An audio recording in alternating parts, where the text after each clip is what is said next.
The pistol appeared on the desk like an afterthought, small, elegant, wrapped in a fitted leather holster with gold hardware.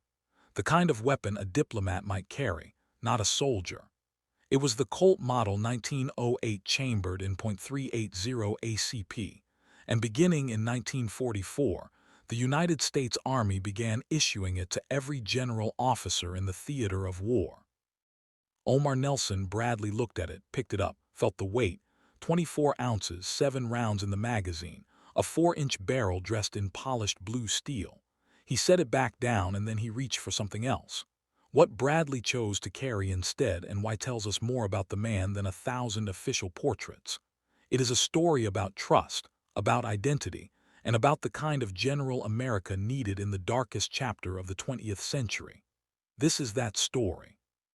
He was born on February 12, 1893, in Randolph County, Missouri, a place of flat fields and hard winters where men were judged not by what they said, but by what they did. His father was a school teacher who died young, leaving the family with little. Bradley worked as a boilermaker before a neighbor suggested he try for West Point. He passed the entrance exam and enrolled in 1911. West Point in that era was a crucible. The men who graduated shaped the American military for the next 40 years. Bradley's class of 1915 became known with a mixture of pride and astonishment as the class the stars fell on. Of the 164 men who graduated, 59 would become general officers. Among Bradley's classmates was a lean, intense young man from Kansas named Dwight D. Eisenhower. Bradley and Eisenhower were friends from the start, but they were different men. Eisenhower had a politician's instincts, warm, strategic, able to manage vast egos and coalition pressures. Bradley was something quieter, more deliberate. He listened before he spoke. He observed before he acted. He wore no ivory-handled revolvers, no riding crop, no theatrical flourishes. What Bradley carried was harder to see but easier to trust. During World War I, Bradley never went overseas. He guarded copper mines in Montana, a duty that frustrated him deeply. While his classmates earned decorations in France, he turned miles of wire fence and kept order in the American West. It was unglamorous work, but Bradley did it without complaint. That restraint, the willingness to serve where he was needed without demanding to be seen, would define his entire career. Through the 1920s and 1930s, Bradley moved through the Army's peacetime structure with quiet competence. He taught mathematics at West Point. He attended the infantry school at Fort Benning, where a brilliant, difficult instructor named George C. Marshall noticed him. He attended the Command and General Staff College. He moved through assignments that were preparing him piece by piece for a war that had not yet begun. When Germany invaded Poland in September 1939, Bradley was a brigadier general at the infantry school. He had never commanded troops in combat. He was 46 years old. The war, if it came to America, would find him near the top of an army that had almost ceased to exist during the Depression years. Hollow, underfunded, still learning how to field the mass armies that the 20th century now required. Bradley was about to become essential. Now let us talk about the pistol. In the American military of World War II, generals occupied a unique position in relation to their weapons. Since the days of the Continental Army, general officers had procured their own sidearms, personal choices that reflected personal style. George Patton's ivory-handled revolvers are the most famous example, theatrical, deliberate, carefully cultivated for effect. By 1944, the Army had decided to standardize the general officer's sidearm. The chosen weapon was the Colt Model 1908 pocket hammerless, a sleek, compact semi-automatic pistol chambered in .380 ACP and designed by the legendary John Moses Browning. The pistol weighed just 24 ounces. Its internal hammer meant no snagging on clothing. It was small enough to be carried concealed, discreet enough to be worn at formal functions. The Army considered it appropriate for men who were not expected to fight. Approximately 3,100 Model 1908 pistols were issued to American general officers between 1944 and the end of the war. They came with a fitted leather holster, a gold-clasped belt, a lanyard with gold fittings, and an ammunition pouch. The whole ensemble was designed to convey rank and gravity, not combat utility. Many generals understood this immediately. In the book The Colt U.S. General Officer's Pistol by Horace Greeley IV, one general wrote with characteristic bluntness, "I gave the Colt automatic pistol caliber .380 to a young lieutenant colonel in my command. I did not consider the Colt .380. I was issued a good pistol compared to the commercial Colt .45 which I carried." That sentiment was widely shared. Greeley noted that most general officers treated the .380 as what they privately called a social weapon, something appropriate for reviewing troops, attending dinners, and posing for photographs. For actual combat, for the moments when a man might need to defend his life, they trusted something else. And Bradley trusted the weapon that every American infantryman trusted. The Colt M1911 chambered in .45 ACP, a pistol designed in 1911 for the simple, brutal purpose of stopping a human being who meant to kill you. Why did Bradley's choice of weapon matter?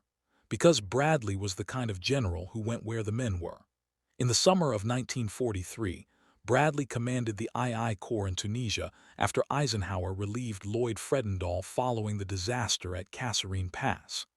The American Army had been humiliated.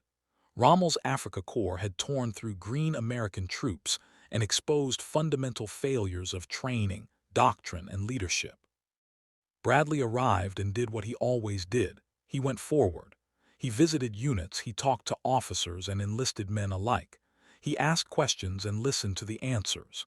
He made changes based on what he learned not from reports but from direct observation. He was not building a legend. He was building an army. In Sicily that same summer, under Patton's 7th Army, Bradley commanded the II Corps again. He watched Patton's volatile brilliance produce spectacular results and catastrophic errors in almost equal measure. He took notes on what worked, on what didn't, on the difference between the kind of leadership that won headlines and the kind that won ground. By the time D-Day approached, Eisenhower trusted Bradley with the entire American ground effort for the invasion of Northwest Europe. On June 6, 1944, Bradley directed the landings from the deck of the USS Augusta, watching through binoculars as the assault waves went ashore at Utah and Omaha.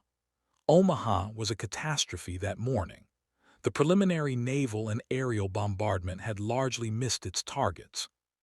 The specially modified tanks that were supposed to lead the assault sank in rough seas. The infantry who made it to the beach found themselves pinned under ferocious German fire with no cover, no leadership, and no clear way forward. Bradley seriously considered abandoning Omaha and redirecting all forces to Utah. It was one of the most agonizing decisions of his military life.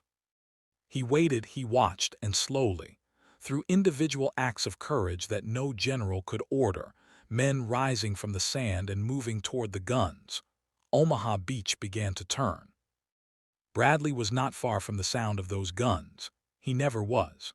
In August 1944, Bradley was elevated to command of the 12th Army Group, ultimately directing 4 American armies, the 1st, 3rd, 9th, and 15th. It was the largest force ever placed under a single American commander, more than 1.3 million soldiers, a logistical and organizational challenge of almost incomprehensible scale. Other commanders at his level retreated to rear area headquarters. They managed from maps and radio traffic, becoming administrators of war rather than soldiers. Bradley remained a soldier. He traveled constantly, and forward, always forward. He visited divisional headquarters. He stopped at aid stations. He sat with officers over cold coffee and listened to what was happening at the sharp edge of the front.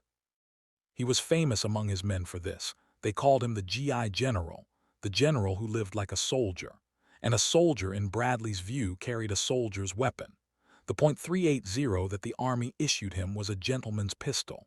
It was accurate enough at close range, reliable enough in clean conditions, and compact enough to disappear under a dress uniform. 7 rounds of .380 ACP, a cartridge designed, as one general put it, for social occasions. When Bradley went forward, when he was close enough to the front lines that a German patrol or a stray enemy aircraft or a wrong turn on a French country road might turn a visit into a fight, he wanted something different in his holster. He wanted the .45. The M1911 was everything the .380 was not. It was heavy, at nearly 2.5 pounds loaded. It was large, 8 inches of blued steel. It held 7 rounds of .45 ACP, a cartridge with enough energy to stop a threat with authority. It was not a weapon you carried to dinner. It was a weapon you carried because you understood that the world you were operating in was fundamentally dangerous. Bradley understood that. He had seen what happened to men who forgot it. The winter of 1944 brought the worst crisis of Bradley's command. On December 16, 1944, the Germans launched a massive counteroffensive through the Ardennes, the assault that would become known as the Battle of the Bulge. 3 German armies struck along an 85-mile front, driving deep into Allied lines, surrounding the 101st Airborne Division at Bastogne, and threatening to split the Allied forces in two. Bradley's headquarters was at Luxembourg City, less than 40 miles from the forward edge of the breakthrough. The situation was so fluid, so rapidly deteriorating, that no one could say with certainty where the Germans were and where they weren't. Roads that had been safely behind Allied lines in the morning might be in German hands by afternoon. Bradley moved through this chaos with characteristic steadiness. He drove roads that might have been cut. He visited units that were hanging on by discipline and will. He made decisions under conditions where the information was incomplete, the enemy's intentions were uncertain, and the margin for error was almost non-existent. He had his .45 with him not because he was performing, not because a photographer might be watching, but because this was the reality of the battlefield. Chaotic, fluid, lethal. And a man who understood that reality carried a weapon equal to it. The Battle of the Bulge cost the American Army over 75,000 casualties. It was the bloodiest battle in American history in the European theater, but it failed. The Germans exhausted their last strategic reserves in the assault. By the time the battle ended in late January 1945, the Wehrmacht had nothing left. Bradley's 12th Army Group crossed the Rhine in March 1945, the first Allied forces to cross the Great River since Napoleon. They drove deep into Germany, liberating concentration camps, accepting surrenders by the hundreds of thousands, and linking up with Soviet forces advancing from the east. Germany surrendered on May 8, 1945. When the war ended, Bradley came home to a grateful nation, but the world did not give him long to rest. In 1948, he became Chief of Staff of the Army. A year later, he became the first chairman of the Joint Chiefs of Staff. He oversaw the American military's response to the outbreak of the Korean War in 1950, opposing MacArthur's desire to expand the conflict into China with words that became famous.